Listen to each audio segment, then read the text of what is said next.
aí, como é que foi sua semana? Quantas atividades aí, trabalho, como é que foi a escola, como é que foi a faculdade? Depois de uma semana corrida cheia de afazeres, é muito legal ter você aqui no sábado pra gente conversar sobre não só como é que foi a semana com tantas coisas acontecendo, mas principalmente como foi a sua semana de leitura bíblica. E olha aí, ó, em cima aí da cabeça da Bianca tá passando um linkzinho com todos os nossos vídeos, se você está chegando a primeira vez aqui hoje. Então, os nossos vídeos, por quê? O que nós estamos fazendo? Estamos fazendo a leitura anual da Bíblia. Então, se você acompanhar o tempo com a gente, todo sábado aqui às 9 horas da manhã, você vai ter feito a leitura da Bíblia inteirinha ao longo desse ano. E é por isso que a gente quer convidar você a participar. Você vai lendo os capítulos em casa e no sábado a gente senta aqui para conversar juntos. E para fazer esse bate-papo de 1 Reis capítulo 12 até 2 Reis capítulo 15, hoje está comigo aqui a Jenny e a Bianca. Tudo bom com vocês? Olá, gente, tudo bom? Tô animada para discutir, são muitas histórias muito diferentes, muito emocionantes, vai ser bem legal esse bate-papo. Oi, gente, tudo bom? Bom dia, boa tarde, boa noite. Vamos aí compartilhar. É isso aí. E olha só, o que a gente tem? Nós começamos, então, vimos o povo chegando na Terra Prometida, vimos o povo iniciando a conquista, vimos que essa conquista não foi uma conquista plena como a gente talvez gostaria até que tivesse sido, né? Como a gente imaginaria. E vimos também que logo depois que o povo entra na Terra e morre Josué, começou um período chamado de juízes. Esse período, então, tem histórias impressionantes daqueles 12 juízes que estão narradas no livro de Juízes. Tem também a história de Ruth, que foi uma belíssima história aqui que nós pudemos bater papo. E depois entramos em Samuel. Samuel vai falar a história do último juiz, ao mesmo tempo que a história dos 2 primeiros reis que estiveram sob Israel, que foi Saul e Davi. Quando nós terminamos o vídeo da semana passada, que terminou em 1 Reis capítulo 11, nós vimos então o finalzinho da vida de Davi, mas demos bastante foco na vida de Salomão. Salomão foi aquele que nós podemos chamar de o último rei do Reino Unido. E agora, depois da sua morte, depois das suas realizações, depois de tudo, vai entrar a segunda parte, vamos dizer assim, dessa história a respeito do reino. E como foi falado já, são muitos nomes e muitas coisas, eu separei aqui uma listinha, só para você ficar meio que lembrando aí, né? Nós vamos começar no capítulo 12 de 1 Reis, falando sobre o rei Roboão, ainda dentro de uma ideia de um reino unido. Mas aí o reino se divide entre reino do norte, que é chamado de Israel, e reino do sul, que é chamado de Judá. E aí, pessoal, segue a lista de reis para você lembrar. No capítulo 12 até o capítulo 14, nós vamos ter Jeroboão. Depois, ainda no capítulo 14, Roboão. Capítulo 15, Abias. Capítulo 15, o rei Asa. Capítulo 15, Nadab. Capítulo 15, Baasa. Capítulo 16, Elá. Ainda no 16, Zinri, Onri e Acabe. Capítulo 17 tem talvez uma das histórias mais conhecidas de reis, que é Elias e o rei Acabe. Depois, que vai até o capítulo 22. Ainda no capítulo 22 nós vamos ter a história do rei Josafá e o rei Acasias, que passa do capítulo de 1 Reis e vai para 2 Reis também. Nós vamos ter a história de Jorão, Jeorão, Acasias, Jeú, Atalia, Joás, Jeoacás, Jeoás, Amazias, Jeroboão II, Azarias, Zacarias, Salum, Menahem, Pecaías, Pecal e o último, em 2 Reis capítulo 15, o rei Jotão. É gente pra caramba, são histórias que não acabam mais. Algumas delas são maiores, né, que pegam vários capítulos, outras são histórias menores, mas todas histórias interessantes, histórias aí que a gente percebe desse reino dividido que agora está acontecendo. Mas vamos começar do começo. O reino se divide. Isso acontece por causa de um personagem, filho de Salomão, que é chamado de Roboão, que acaba metendo os pés pelas mãos, né? E isso é aquilo que a gente vai ter dessa história, onde provavelmente você já ouviu falar, você conhece bem a história. Ele então vai ouvir o conselho dos seus amigos, né, daquelas pessoas que cresceram junto com ele, enquanto o povo está falando: olha, faz o seguinte, dá uma maneirada, segura a onda um pouco, que nós vamos te seguir. Só que ele vai lá e se torna uma pessoa pesada, né, que coloca ali então com arrogância uma situação extremamente pesada de insensibilidade para com o povo e divide o reino entre Reino do Norte e Reino do Sul. E aí assim que começa a nossa história, toda essa história que começou lá atrás, quando o povo pede um rei e Deus fala: olha, não é você, Samuel, que eles estão rejeitando, é a mim, mas que agora está acontecendo através de reis humanos que estão ali governando sobre o povo de Israel. Nós temos a história de Roboão, de Jeroboão, a história do Reino do Norte, a história do Reino do Sul, a famosa história do Reino Dividido. É aqui que começa realmente o nosso ponto. E essas histórias são bem interessantes, porque Jeroboão vai ser uma grande marca, né, de como a coisa vai andar. Afinal de contas, o texto bíblico vai sempre lembrar sobre isso. Olha só, Jeroboão, ou seja, os reis que foram maus e seguiram o caminho desse cara Jeroboão, que foi um rei que, enfim, fez aquilo que não deveria fazer, enquanto que os reis bons sempre são mencionados que andou conforme o rei Davi. Então vai ficar essa marca. E é interessante que essa marca não é nem de Salomão, e é óbvio que não podia ser de Roboão, né? Porque afinal de contas ele é o cara que bota tudo a perder, né? Mas a gente vai ver então essa estrutura de como a coisa vai seguindo por aqui. E aí, meninas? Bom, é muito interessante, né, esse começo da história. A gente vê que o erro ele já começou, na verdade, com Salomão, né, de ter se desviado, de ter tido várias mulheres e cada um com seus deuses, né? E aí a gente, quando vê o reinado de Salomão, parece que foi um reinado muito grandioso, foi tudo muito maravilhoso. Mas aí quando você vê essa reclamação ali no reinado de Roboão, você percebe que ele tinha impostos muito pesados, né? Ele instituiu trabalhos forçados, então foi uma coisa que foi pesada e que Roboão, ao invés de pensar em aliviar, ele acabou querendo aumentar essa carga, né? Isso pensa um pouco da forma como a gente age aqui, como a gente lida também com essa questão, né, política, a forma como a gente age nos dias de hoje. E o que é interessante também, a parte de Jeroboão, porque ele foi escolhido por Deus também para fazer essa divisão do reino. Não foi uma pessoa aleatória. Mas e apesar de ter sido... Só uma coisa para não perder o fio da meada, porque o que você falou foi muito legal, porque você trouxe uma questão política, mas, sabe, aquilo que você estava falando era muito interessante, porque como que a gente trata as pessoas que acabam chegando perto de nós? Porque a gente muitas vezes acaba tratando exatamente dessa forma, né? A gente acaba se tornando mais pesado. E aí a gente às vezes tem umas métricas meio totalmente furadas, né? Não, peraí, a Bianca é minha truta, ela vai pisar no meu pé? Não, Bianca, não, beleza. Agora, a Jennifer não gosto muito, ela pisou no meu pé, pá, na orelha, e aí já sai falando pra todo mundo. A gente tem métricas que são métricas muito desreguladas de como as coisas vão fazer. São métricas parecidas, de certa forma, com a de Jeroboão, de você querer colocar coisa que tudo faça do seu jeito, que tudo seja da sua forma, que tudo, enfim. Até mesmo nisso, né? E uma das histórias bonitas de Jesus é exatamente daquela pessoa que vem para pedir perdão. E aí ele é perdoado de uma coisa grande, mas não perdoa uma coisa pequena. Essas métricas que a gente faz e que levam a gente a viver uma vida de arrogância e de insensibilidade para com o próximo, porque a gente quer colocar a nossa coisa de certa forma preciosa. Então isso, você falou de política, mas cara, isso são os relacionamentos gerais.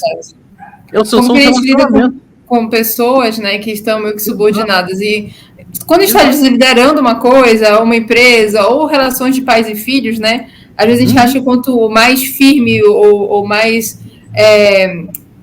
pesado a gente for, mais a gente vai fazer as coisas andarem certinho, e nem sempre é assim. A gente precisa também ter sensibilidade com as pessoas que estão do outro lado, né? Talvez a confusão entre firmeza e arrogância, firmeza Exato. E dureza, e um coração duro.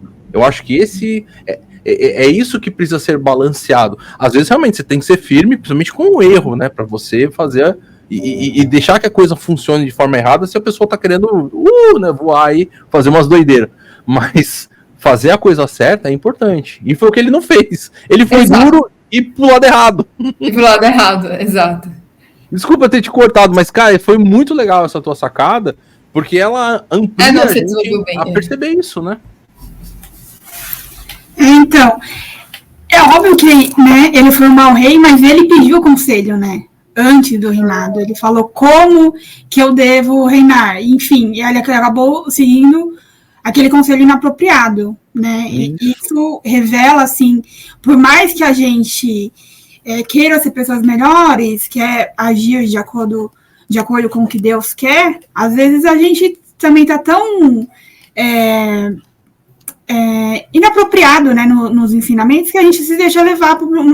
Gente, ele falou, o meu jugo vai ser pior que o do meu pai. Então, assim, ele tinha noção do que ele estava fazendo, né? Da proporção da maldade dele com o povo, né? Dele falar, o jugo vai ser pior que o de meu pai, é uma coisa muito grave. E enfim, como vai sucedendo os reis, né? Todos é mais ou menos a mesma introdução. Enfim, fala se foi um rei mau ou ruim, e aí fala, seguia seguia o pecado do Jeroboão, né? Isso. E também uma coisa que ficou muito marcada para mim, porque todas é mais ou menos a mesma coisa, e fala assim, mas os altares não foram derrubados. Então, por mais que o rei conseguisse melhorar ali com o seu povo, ele não conseguia derrubar esses altares, né? Então foi uma coisa que ficou muito frisada mesmo na cultura de adorar outros deuses. Então, como que um rei mau prejudica em muito o seu povo, né? Que a gente se deixa levar, infelizmente. É verdade. Bianca, daí você estava falando de Jeroboão. Eu estava falando de Jeroboão, né? Exato. Eu penso nessa questão dele também ter sido uma pessoa levantada por Deus. Uhum. Só que aí, quando ele chegou no poder, parece que ele esqueceu de quem tinha colocado ele ali naquele momento e começou a fazer as coisas meio que por conta própria, para fazer o povo não ter que descer, para ajudar. E aí ele acabou desviando o povo de Israel, né, do caminho de Deus. E aí a gente vai ver outros momentos ali também de outras pessoas que também são usadas por Deus. Assim, olha, esse rei tá ruim, você vai ser usado para acabar com essa dinastia, começar outra. E essa pessoa também continuava fazendo as coisas erradas. Então Deus, ele chamava pessoas e que depois que tinham o que queriam, meio que esqueciam Deus, deixavam Deus de lado e aí começavam a fazer aquilo que ele reprovava, né? Então às vezes eu fico pensando um pouco também nas nossas vidas, né? Que às vezes a gente, quando está querendo algo, na hora de conquistar algo, a gente depende de Deus, mas depois que a gente tem aquilo, a gente quer fazer tudo do nosso próprio jeito, a gente consegue aquilo e a gente não consegue manter aquilo firme, né? Exatamente. Naquela parte que fala que o homem de Deus paralisou o braço do Jeroboão, ele foi pedir oração, né? Isso paralisa o meu braço. Agora eu preciso de Deus, porque eu estou necessitado. Mas depois que desparalisou, não, agora é do meu jeito. Né? Exato. Isso reflete também na gente, né? Eu lembro de uma vez que eu fiz uma cirurgia, eu tive uma fratura no tornozelo meu. Cara, foi uma dor assim tão insuportável. E eu tive um relacionamento tão profundo com Deus, eu tive uma oração tão profunda, porque, tipo assim, eu dependia de Deus 100% naquele momento. E nisso a gente consegue refletir também de como o sofrimento, ele também, de uma certa forma, ele é bom pra gente, né? As pessoas, elas têm dificuldade de entender isso, né? Falam, o crente gosta de sofrer, que não sei o quê, tem uma visão deturpada. Mas não é. É realmente essa confiança, essa fé que a gente tem, que independente da situação, Deus está com a gente. Exato. É verdade. E isso tudo levanta, porque um dos personagens que às vezes a gente não leva, quer dizer, um dos tipos de personagens que dentro dos livros históricos a gente não leva muito em consideração, mas que estão sempre lá, só que acontece uma coisa mais assim, grande, né? Mais grande, ficou bonita agora a frase. São os profetas. E olha só, desde o tempo de Davi, desde o tempo de Saul, né? Porque afinal você tinha Samuel ali falando. Mas quando Davi peca, é um profeta que vai lá contar a história das ovelhinhas, é Natan.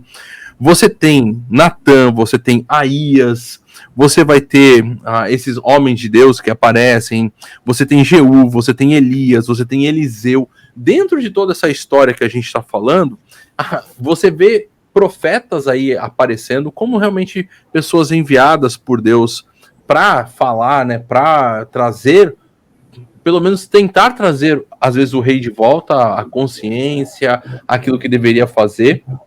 Mas essa situação da idolatria, essa situação de ter chegado ao poder e agora fazer. E, gente, até hoje, um dos grandes ditados é: você quer conhecer uma pessoa? Dê poder para ela. Que aí você vê saindo aquilo que na verdade já está lá dentro. É o famoso fato daquilo que Jesus ensina, que o pecado está dentro de nós. O pecado não está fora, o pecado não está nem nas circunstâncias. As circunstâncias, muitas vezes, elas simplesmente refreiam ou elas, de certa forma, liberam da gente poder fazer, como é esse caso da autoridade. Aí eu tenho autoridade, eu começo a fazer aquilo que é a minha vontade e aí deixo o pecado sair, a arrogância sair, o desprezo pelas outras pessoas e tantas coisas erradas que começam a sair. E um dos grandes marcos daquilo que envolvia toda essa relação já no Antigo Testamento com o rei, era que nos povos vizinhos, aquilo que nós vimos do Egito, nesses povos, o rei não era só um governante político, ele era uma divindade. É por isso que a gente percebe, tantas vezes no texto bíblico, esses reis conectados com a questão religiosa. Eles levantando altares, eles aí envolvendo isso, como a Jenny ainda colocou, não derrubando os altares que deveriam ter sido derrubados e tal. E esse foi um dos grandes marcos de problema que tinha. Jeroboão foi fazer isso. Ele constrói 2 altares, né, 2 locais para adoração totalmente sincrética, né, totalmente desconectada com a lei e aquilo que envolvia a vontade de Deus para o povo de Israel. E isso vai desenfreando assim de uma forma cada vez mais doida por toda a história de Israel.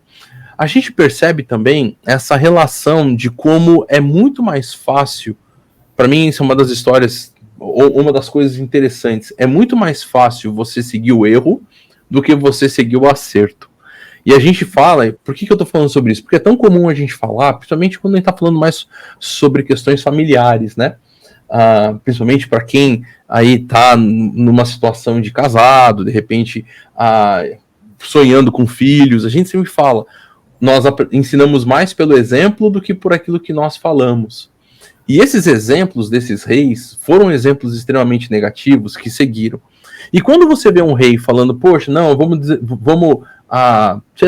derrubar aqui os postes, vamos voltar à adoração, nem sempre o próprio filho, né, continua nesse exemplo. É muito difícil seguir um exemplo positivo, é muito mais fácil seguir um exemplo negativo. Eu acho que isso para mim, por exemplo, como pai, para mim como alguém que está sempre aí lidando e aconselhando e trabalhando com pessoas, para mim é uma das grandes lições que ficam, sabe? Sempre que eu leio esses livros de reis, o exemplo positivo, ele tem que acontecer pela minha compreensão a respeito de quem eu sou, da minha conexão com Deus e daquilo que eu sei da vontade dele.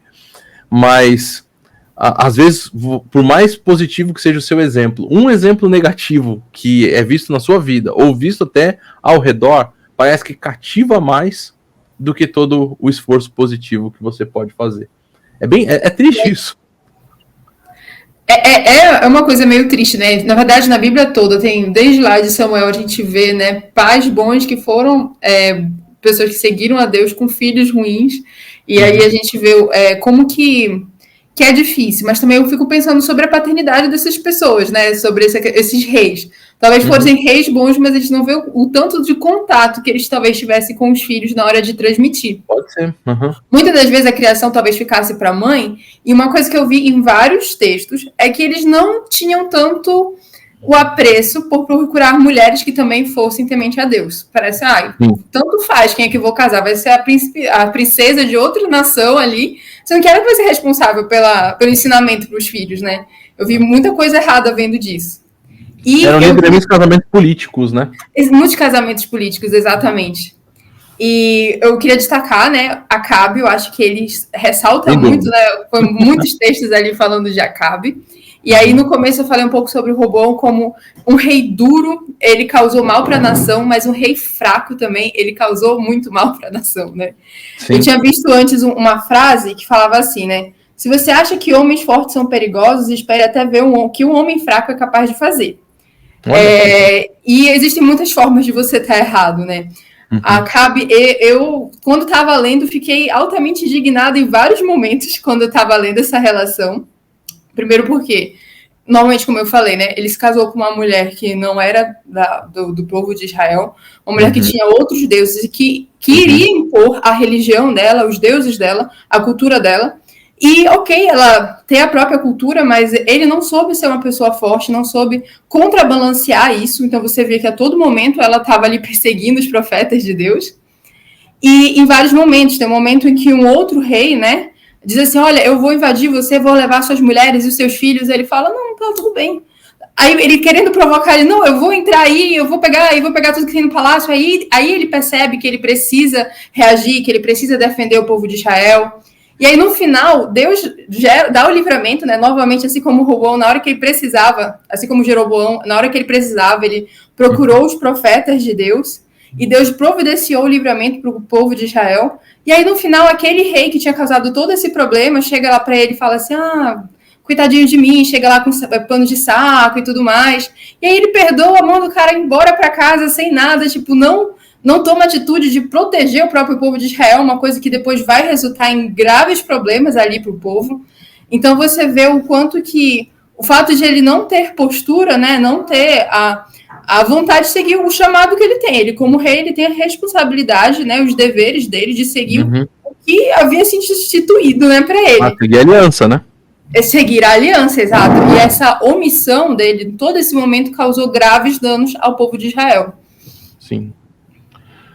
Bom, e a gente continua. Depois de Elias, você tem um outro personagem, vamos dizer assim, pro lado positivo da força.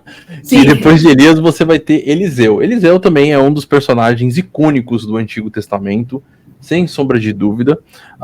Elias, você tem toda aquela história dele do Monte Carmelo, você tem, enfim, toda essa história, mas Eliseu, eu quis puxar aqui a história de Eliseu, porque, lógico, a história dele é importante, mas ele é o contraponto disso que a Bianca estava falando. Porque enquanto você tinha essa questão dos pais, que de repente não estavam cuidando, um filho aí que, para que eu vou seguir, e um filho fraco, você tem um cara chamado Eliseu que está ali seguindo Elias e falou assim, não, eu quero continuar o ministério, eu quero receber aqui a porção, entende? Me dá aqui essa firmeza. Algo que a gente não vê, gente, vamos ser honestos, dentro dessa questão de uma liderança forte, a gente não vê desde Josué. Josué foi o cara que seguiu Moisés, e quando Moisés morre, Josué assume a liderança. E desde isso aí, então, porque Josué não deixou líder, o povo viveu numa bagunça, chegou daí Saul, que, enfim, vamos deixar para os vídeos que a gente já gravou anterior sobre a bagunça que foi. Davi, a família dele foi uma bagunça, tanto que nós vimos no vídeo passado que assim que Davi morre, você tem Adonias falando agora eu sou rei, e quem era para ficar rei era Salomão, e você tem ali toda uma bagunça, a família dele tá toda bagunçada, toda desestruturada. Você vai ter Salomão não conseguindo ter um filho que seguiu, pelo menos a parte boa dele, talvez seguiu só a parte ruim também. Agora um monte de reis seguindo coisas ruins, mas você tem um personagem chamado Eliseu, que acompanha Elias, e ele vai pro lado bom, né? Ele fica realmente querendo fazer a coisa certa. Ele segue ali, ele recebe a capa do seu predecessor, e ele continua com essa questão de demonstrar que ele continua nessa liderança espiritual e desenvolvendo o ministério de Deus ali. Então eu acho isso muito legal, porque a gente vê uma sequência, e se você olhar o livro dos reis, na parte sul ainda tem assim, e o fulano morreu, o seu filho reinou. Mas na parte norte literalmente um Deus nos acuda. É um matando o outro para tentar tomar o poder, é uma situação toda bagunçada. Mas você tem essa história bonita de Elias e de Eliseu dando essa continuidade e sendo um homem forte. E no meio de um homem fraco, de um grupo de homens que não estão seguindo a lei e tudo, você tem um homem forte e que quer continuar o ministério e fazer a coisa certa. É muito legal. É muito bonito. Você... Pode falar. É muito interessante, né? Essa questão dele ter deixado alguém para continuar o seu legado, que às vezes é uma coisa que a gente não pensa quando tá numa liderança, no ministério, tipo, e quando eu não puder mais, quem é que vai estar no meu lugar? A gente não pensa um pouco nisso. E é interessante esse paralelo entre Elias e Eliseu, né? Uhum. Elias, eu acho que talvez até seja o mais lembrado e o mais importante e citado no Novo Testamento, né, diversas vezes. E eu acho que ele traz um pouco também dessa vulnerabilidade toda de um profeta, né? Ele tem aqueles momentos de depressão, de questionar o próprio ministério, de saber se ele estava no lugar certo e de Deus reanimar ele. E Eliseu tem aquele sangue nos olhos, né? Ele parece que ele não tinha medo, ele ia lá, ele encarava, ele enfrentava. Eu acho que depois de Jesus é a pessoa que mais teve milagres na Bíblia, assim, tipo, é uma coisa impressionante a história dele, né? E é tão impressionante. Sim. É tão impressionante que quando os judeus questionam Jesus a respeito dos gentios, ele cita Eliseu. Ele vai lembrar, tá lá em Lucas capítulo 4. Né, quando tá aquela questão de os judeus rejeitando Jesus, e Jesus fala assim, olha, lembrem da história de Eliseu. Haviam muitas viúvas em Israel, mas Eliseu foi lá na casa da viúva de Sarepta para poder ser uma bênção lá. Então, assim, eu acho que uma das coisas interessantes desse legado de Eliseu é que não só ele continua o legado de Elias, mas ele tem essa ampliação e ele, inclusive, abençoa outros povos que chegam a ele. É muito bonito você ver esse poder, essa autoridade. E, inclusive, no comecinho do livro ali, de 2 Reis, é uma sequência, como a Bianca falou, de milagres, para mostrar que realmente Eliseu era o homem autorizado ali para dar a continuidade do ministério, né? Bom. Pode falar. Eu gosto de observar, assim, quando a gente lê, cada um tem um tipo de personalidade, né? A gente tem as nossas características, e Deus usa isso a favor, né? Independente do nosso temperamento. E é muito legal ver isso, né? Porque a gente, geralmente, eu particularmente, às vezes penso, será que eu tô sendo usada por Deus? Será que eu tô fazendo alguma coisa útil, né? Tipo, a gente quer uma coisa grandiosa. E não é coisas pequenas, Deus está usando a gente. Exatamente. E aí eu vou lembrar aí, você falou de Eliseu, né? Eu lembrei da história de Naamã. Sim. Porque você falou sobre estrangeiros, né? Então, Exato. acho que além da viúva, eu lembrei de Naamã, que também foi outro, tipo, havia muitos leprosos também, mas ele escolheu curar Naamã. E aí, o que a Jenny falou me lembrou sobre a pessoa que foi usada naquele momento, foi aquela garota que provavelmente foi, pelo que ele fala ali, né, quando a Síria invadiu Israel, ele levou aquela garota cativa, né? Uhum. E ela poderia, tipo, desejar o mal para aquela pessoa que fizeram mal para ela, né? Que provavelmente, enfim, sequestraram ela. Mas ela opta por ajudar aquele que era o patrão dela, né? É a pessoa que foi usada por Deus. A gente não sabe nem o nome dessa menina. E às vezes talvez nem foi uma pessoa assim super extraordinária, mas foi quem Deus usou para fazer essa conexão daquele momento, né? Da história de Naamã.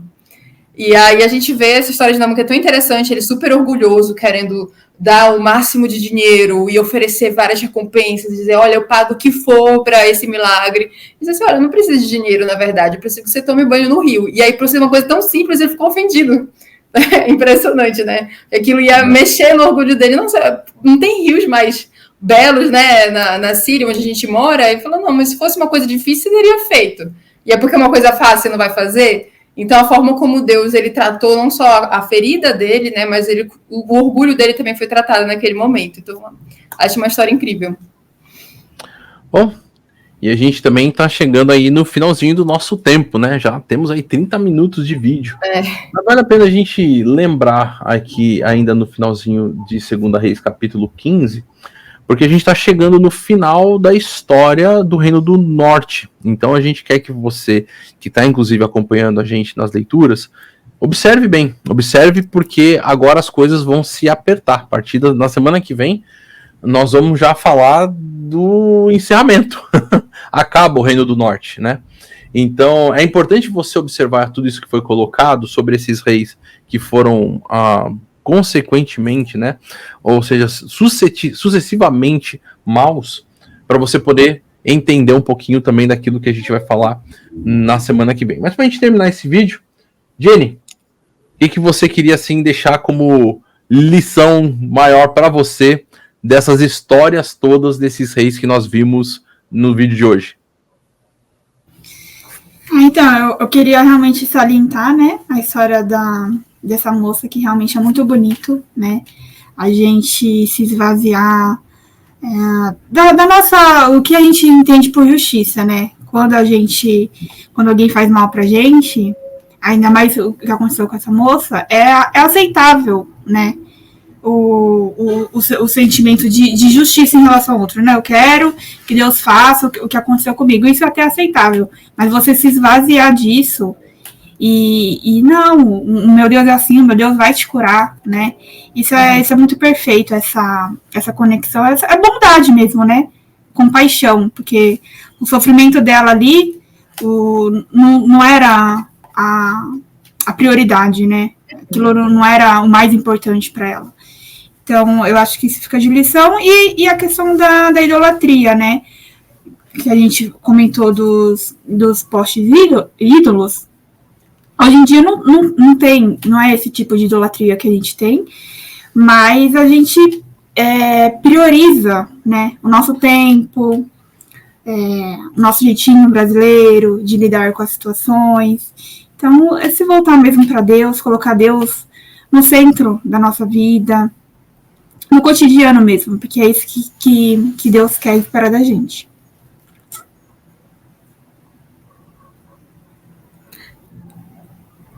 Eu acho que eu não estou te ouvindo, mas acho que você falou Bianca, né?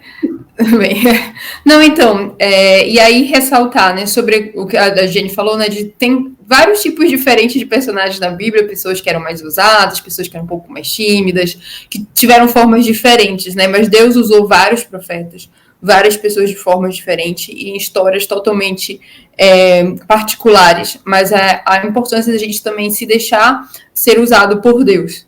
E aí, como o Gileon também falou sobre essa questão de que às vezes o exemplo bom é mais difícil de ser seguido, né? Sobre a importância de sermos bons exemplos, de criarmos pessoas para assumirmos também o nosso lugar, a importância de nós, às vezes, como pais ou líderes, né, de estar conseguindo ensinar pessoas.